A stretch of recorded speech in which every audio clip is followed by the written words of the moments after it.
Halo, selamat siang pemirsa. Ketua Hakim Konstitusi hari ini kembali menjalani sidang kode etik Majelis Kehormatan Mahkamah Konstitusi. Sidang ini terkait dengan putusan sidang Mahkamah Konstitusi mengenai batas usia Capres-Cawapres. Saya Sira Safira akan menemani Anda selama 30 menit ke depan dalam program Kabar Pemilu. Kami kabarkan, Anda putuskan.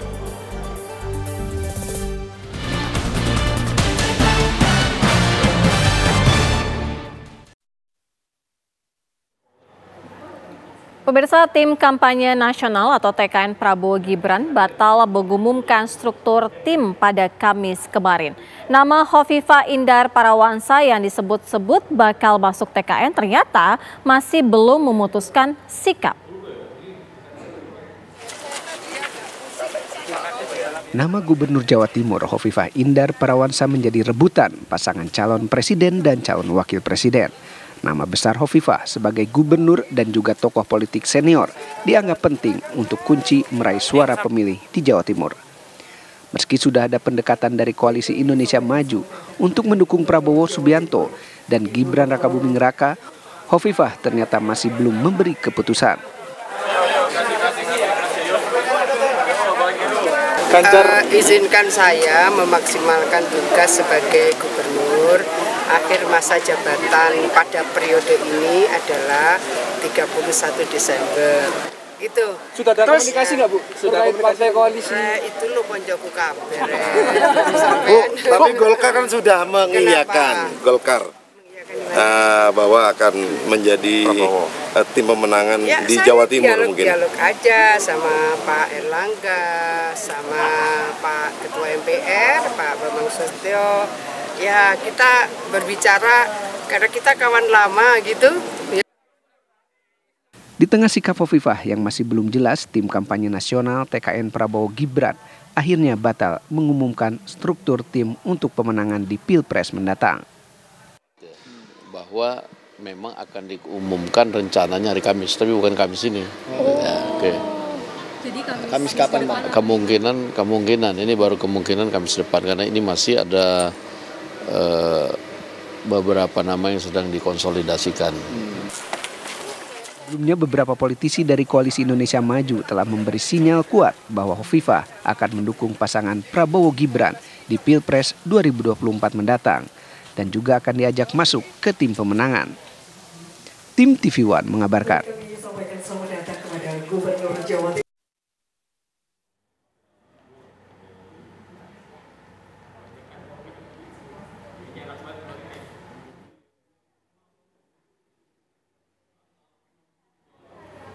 Meski terendah di sejumlah survei, kenyataan di lapangan justru menunjukkan membludaknya masa pendukung Anies dan Muhaimin.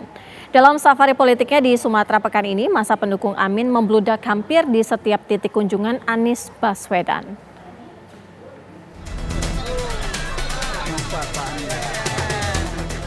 Mayoritas hasil survei menempatkan pasangan calon presiden dan calon wakil presiden dari Koalisi Perubahan di tempat terbawah.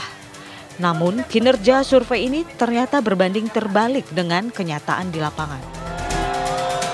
Selain di Pulau Jawa, antusias pendukung pasangan Anies Baswedan dan Muhaimin Iskandar ini juga tampak dalam safari Anies di Pulau Sumatera. Di awal kunjungannya di Provinsi Nangro Aceh Darussalam, Anies Baswedan berhasil menarik massa pendukungnya untuk berkumpul. Bukan hanya di Aceh, keramaian massa pendukung juga terlihat dalam safari Anies di Provinsi Sumatera Barat. Selanjutnya, membludaknya pendukung Anies ini juga terus terlihat dalam kunjungannya ke Provinsi Sumatera Selatan. Pengamat politik Denny J.A. menyebut, membludaknya pendukung Anies di lapangan ini merupakan fenomena biasa. Dia menyebut membludaknya pendukung belum tentu menggambarkan suara pemilih di Pilpres 2024 mendatang. Ini hal yang biasa yang terjadi di semua pertarungan pemilu presiden, tapi kita memang menjadi lebih kritis untuk membedakan bahwa dalam politik kerumunan itu memang bukanlah pendukung yang sebenarnya, sehingga kita pun tak lagi salah mengerti bahwa memang hal yang biasa saja jika ada jarak yang berbeda antara hasil survei dengan kerumunan yang berkumpul kepada salah satu calon presiden. Kita perlu memahami perbedaan antara partisipasi dan mobilisasi. Namun, bakal calon wakil presiden Muhaimin Iskandar membantah adanya mobilisasi pendukung yang sengaja dilakukan untuk menarik massa. Massa besar yang hadir bisa diukur. Kalau massa yang dimobilisasi pasti akan bisa dicek, ada bis yang parkir, ada angkutan-angkutan yang disiapkan panitia. Hampir semua acara-acara yang kami adakan tidak pernah menyediakan, jangankan transportasi bis atau transportasi yang menjadi alat angkut, tetapi benar-benar kita membebaskan. Datang silahkan, tidak datang juga nggak apa-apa. Sebelum safari politiknya di Sumatera pekan lalu, pasangan Anies Baswedan juga berhasil menarik massa pendukungnya di Depok, Jawa Barat dan Jember, Jawa Timur. Tim TV One mengabarkan. Majelis Kehormatan Mahkamah Konstitusi selesai menggelar sidang etik terhadap 9 hakim konstitusi. 3 hakim konstitusi yang terakhir menjalani sidang etik adalah Daniel Yusmik, Guntur Hamzah, dan Wahid Dudin Adams.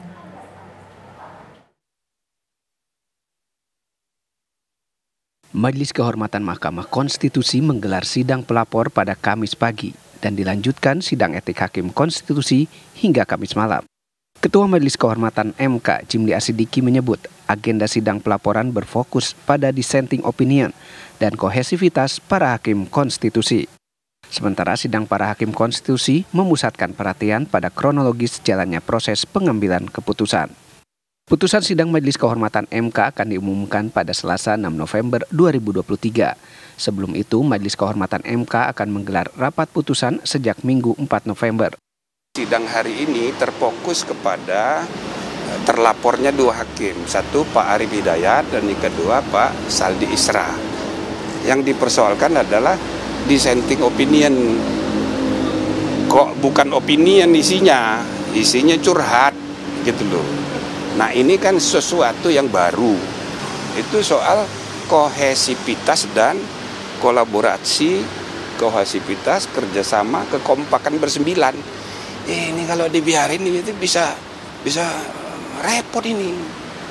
Jadi sekali lagi ya, itu ada 9 tiang itu menggambarkan bahwa independensi struktural bernama MK harus diimbangi dengan independensi fungsional setiap hakim.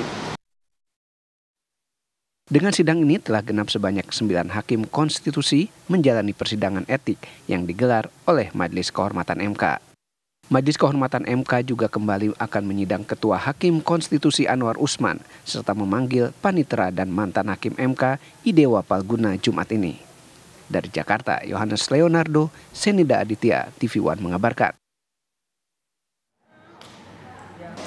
Ya baik Syira dan juga pemirsa, benar sekali bahwa pada hari ini Majelis Kehormatan Mahkamah Konstitusi kembali menggelar sidang lanjutan terkait dengan dugaan pelanggaran kode etik yang dilakukan oleh para hakim Mahkamah Konstitusi. Kaitannya adalah dalam mengabulkan gugatan terkait dengan batas minimal calon presiden dan juga calon wakil presiden. Dan memang dapat kami informasikan Syira dan juga pemirsa bahwa memang sidang ini sudah berlangsung sejak pagi tadi dengan 3 agenda utama, yakni adalah pemeriksaan pelapor, lalu juga pemeriksaan panitera, dan juga tadi baru saja selesai ini pemeriksaan oleh Anwar Usman yang merupakan ketua hakim Mahkamah Konstitusi. Dan tadi pemirsa, ini sidangnya sudah berlangsung dan dapat kami informasikan kepada Syira dan juga pemirsa bahwa tadi dikatakannya kepada pemirsa di rumah, kepada awak media juga bahwa ia diminta untuk hadir melakukan pemeriksaan kedua ini untuk dimintai klarifikasi terhadap hal-hal yang belum sempat dilakukan di pemeriksaan pertama khususnya adalah terkait dengan bocornya informasi ataupun putusan Mahkamah Konstitusi ke publik. Namun untuk detailnya Anwar Usman ini tidak memberikan detailnya karena menurutnya itu merupakan materi yang sudah diberikan kepada Mahkamah Konstitusi, dan ia meminta awak media untuk kemudian menunggu saja hasil putusan dari Majelis Kehormatan Mahkamah Konstitusi yang nantinya akan direncanakan akan dibacakan pada tanggal 7 November mendatang. Tentu kita akan nantikan Syira dan juga pemirsa. Untuk sementara demikian, kembali ke studio. Haidar Faisal, informasi langsung dari Gedung Mahkamah Konstitusi Jakarta. Pemirsa, kabar pemilu segera kembali dengan sejumlah informasi penting lainnya usai jeda. Komisi Pemilihan Umum telah menetapkan daftar calon anggota legislatif pemilu 2024. Setelah merilis daftar calon sementara atau DCS pada 18 Agustus 2023, lalu sebanyak 9.919 orang KPU akhirnya menetapkan DCT. Para kandidat yang namanya masuk dalam DCT ini nantinya akan bersaing memperebutkan 580 kursi di DPR RI yang tersebar di 84 daerah pemilihan. Daftar calon tetap yang sudah diumumkan KPU ini sudah bersifat tetap dan tidak bisa lagi diubah.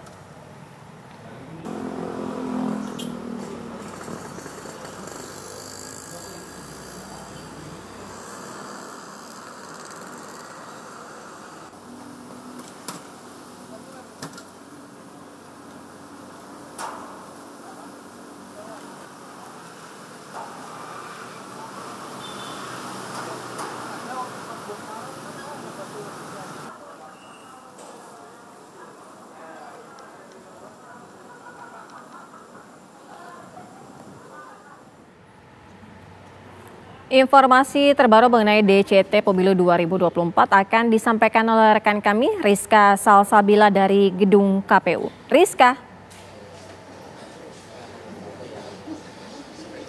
Iya, pemirsa TV One, mohon maaf maksud kami pemirsa TV One, penetapan nama-nama DCT pemilihan legislatif 2024 ini merupakan tahap lanjutan dari proses verifikasi dokumen bakal calon legislatif yang dilakukan oleh KPU yang sebelumnya sudah dilakukan selama 5 bulan. Adapun nama maupun jumlah dari DCT untuk DPR RI ada sekitar kurang lebih 997 dari 18 parpol yang mengikuti pemilu 2024 nanti. Dan juga untuk DCT dari DPD ada sekitar 668, yaitu 535 orang caleg dari, maksud saya berjenis kelamin laki-laki dan 133 dengan jenis kelamin perempuan. Selain itu untuk nama-nama dan juga riwayat hidup dari caleg tersebut, pemirsa dapat melihatnya melalui website infopemilu.kpu.go.id yang nantinya di sana akan tertera nama-nama dari caleg yang akan menjadi calon legislatif dari DPR RI dan DPD. Nantinya juga nama-nama ini akan nama-nama ini akan diupload di website tersebut pada esok hari, dan juga hingga kini pihak KPU juga masih akan mendiskusikan dengan parpol yang ikut pemilu untuk mendiskusikan apakah parpol tersebut setuju riwayat hidup para calegnya untuk diupload di website tersebut untuk dilihat oleh pemirsa dan memilih. Demikian dari kami, kembali ke studio. Rizka Salsabila, informasi langsung dari Gedung KPU Jakarta. Pemirsa, kabar pemilu segera kembali usai jeda. Kami kabarkan, Anda putuskan. Bakal calon wakil presiden Koalisi Indonesia Maju, Gibran Rakabuming Raka mengaku serangan hoaks dan fitnah semakin keras di media sosial menjelang pemilu. Hal ini diucapkan Gibran saat bertemu dengan relawan Bolone Mase dan partai koalisi pendukung di Gedung Teater Kabupaten Karanganyar, Jawa Tengah. Dalam acara konsolidasi, Gibran mengatakan serangan di medsos, hoax, dan fitnah semakin keras. Semua relawan tetap kompak dan tak perlu ditanggapi. Dalam sambutannya, Gibran berpesan kepada seluruh relawan agar tidak terlalu menanggapi serta terprovokasi dengan banyaknya berita hoax dan fitnah yang mulai masif muncul akhir-akhir ini.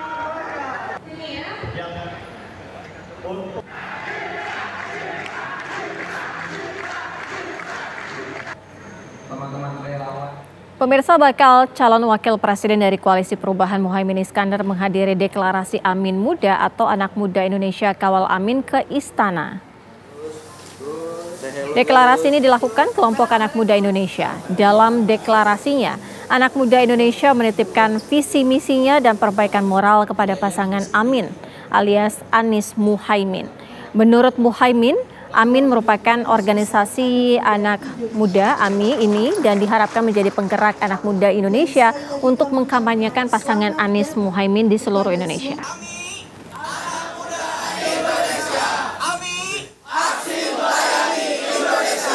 Kongres kemarin di Malang bisa terjalan dulu anak muda Indonesia. Alhamdulillah wassalatu wassalamu ala rasul. Sudah 30 menit kabar pemilu menemani Anda, mewakili kru yang bertugas. Saya Sira Safira pamit undur diri. Kami kabarkan, Anda putuskan. Terima kasih, sampai jumpa.